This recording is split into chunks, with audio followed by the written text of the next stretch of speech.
नमस्कार मंडळी, मराठी बातमी यूट्यूब चॅनलवर तुमचं पुन्हा एकदा खूप खूप स्वागत आहे। आज आपण परभणी येथे जे संतोष देशमुख यांचे बीड जिल्ह्यातील सरपंच संतोष देशमुख यांच्या हत्या प्रकरणानंतर परभणी येथे मूक मोर्चा आयोजित करण्यात आलेला आहे 3 जानेवारी 2025 रोजी। तर त्याच्या संदर्भातली थोडक्यात माहिती असणारा व्हिडिओ मी तुमच्यासाठी घेऊन आलेला आहे।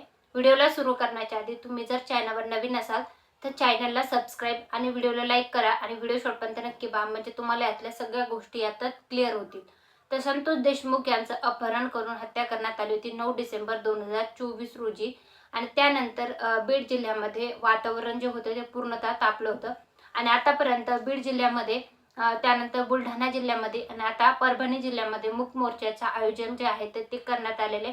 देशमुख कुटुंबियांना न्याय मिळवून देण्यासाठीचं हे मूक मोर्चाचं आयोजन जे आहे तर ते करण्यात आलेलं आहे।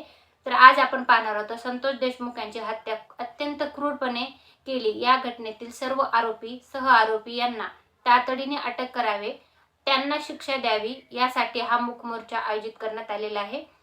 3 डिसेंबर 2025 रोजी परभणी येथे हा मूक मोर्चा आयोजित केला गेलेला आहे। तर मूक मोर्चामध्ये जे आहेत तर जे परभणीतले नागरिक त्याच्यासोबतच जे आहेत देशमुख कुटुंबातले सदस्य यासोबतच सत्ताधारी आणि विरोधक, सामाजिक कार्यकर्ते, राजकीय जे अधिक मंत्री आहेत तेही यामध्ये सहभाग घेणार आहेत। याच्यामध्ये विष्णू चाटे, वाल्मिक कराड तसेच इतर 4 आरोपींना पोलिसांनी आतापर्यंत ताब्यात घेतलेला आहे आणि आता सूत्राकडनं जे अपडेट आलेलं आहे, पोलीस सूत्राकडनं सांगण्यात आलेलं आहे की आणखी 2 आरोपी जे आहेत सुदर्शन घुले आणि सुधीर सांगळे यांनाही पुणे परिसरातून पोलिसांनी ताब्यात घेतलेला आहे, म्हणजे आता त्यांनाही आता ताब्यात घेतलेला आहे। परंतु जो कृष्णा आंधळे हा जो आरोपी आहे तो अद्यापही फरार असल्याचं सूत्राकडनं सांगण्यात आलेलं आहे। त्याला पकडण्यात पोलिसांना आणखी यश आलेलं नाहीये। बीड पोलिसांनी यांना ताब्यात घेतलेला आहे। आता येणाऱ्या काळामध्ये आपल्याला यातला उलगडा जो आहे तर तो होणार आहे।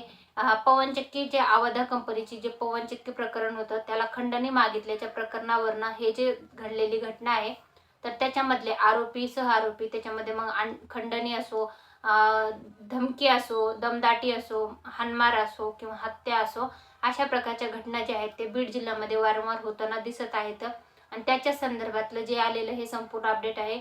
देशमुख कुटुंबियांना जे आहे ते न्याय मिळवून देण्यासाठी आता हा परभणी जिल्ह्यामध्ये मूक मोर्चाचं आयोजन करण्यात आलेलं आहे आणि बीड जिल्ह्यामध्ये ही मूक मोर्चाचं आयोजन करण्यात आलं होतं। त्याच्यामध्ये सत्ताधारी, विरोधक असे आमदार, खासदार, त्याच्यासोबतच सामाजिक कार्यकर्ते आणि जनता यांनी सहभाग घेतला होता आणि देशमुख कुटुंबियाला न्याय मिळवून देण्यासाठी सगळ्या स्तरावरनं हळहळ व्यक्त केली जात असून आता लवकरच आरोपीकडनं याचा खुलासा केला जाणार आहे। पोलीस, CID, SIT ची जी समिती आहे आणि CID चे जे अधिकारी आहेत यांच्याकडनं लवकरच या जे खटला आहे किंवा ही जी हत्या प्रकरण आहे याच्यातल्या आरोपींना शिक्षा जी आहे तर ती पुरवण्यासाठी न्यायालयामध्ये जे आहे तर ते सर्वतोपरीने जे आहेत की जे आरोप आहेत किंवा मग जे की आरोपी आहेत यांच्याकडनं सर्व माहिती गोळा करून किंवा सगळे पुरावे गोळा करून न्यायालयामध्ये सादर केले जातील आणि न्याय देवता त्यांना काय